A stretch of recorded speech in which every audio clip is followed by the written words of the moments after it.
Hey Andy, we're back with cram for the exam. Today we're discussing the case Gideon v. Wainwright. Yes, Gideon v. Wainwright occurred when a man broke into a Panama City, Florida pool house on July 3rd, 1961. Andy, a witness claimed to have seen Gideon, a poor drifter, break into the facility. Yes, Dan, the police arrested Gideon and later tried him for this offense. Because the crime was not considered a capital offense, Gideon was denied an attorney and was too poor to pay for one on his own. That's right, Dan. He had to represent himself and thus failed, getting 5 years in jail. Oh, well, that's a real shame, Andy. In jail, Gideon writes a writ of certiorari. Andy, can you explain this? Sure thing, Dan. Well, a writ of certiorari, or a writ of cert, is a Latin term that describes when a lower court is ordered to give its records to a higher court so it can review a case. Andy, the Supreme Court accepted this appeal and agreed to hear the case. Yes, the Supreme Court assigned Gideon one of the most prominent attorneys of the time in Washington. His name was Abe Fortas, Dan.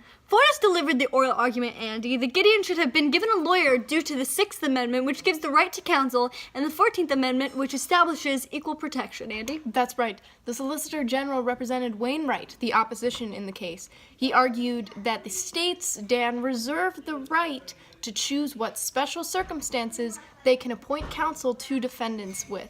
Yep, after 2 oral arguments and a judicial council, the Supreme Court ruled a 9-0 unanimous decision that Gideon was innocent, and an opinion of the court written by Hugo Black.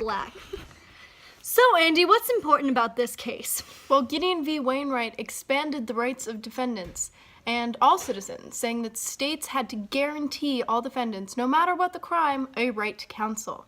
What's going on inside the news? We know, we're 2 teachers. No fancy words. No fancy suits. Just plain talk about issues you need to know. Just in time. Hey, Andy.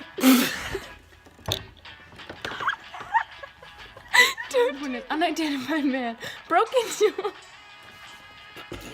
Earl Gideon. Earl Gideon, that's his middle name.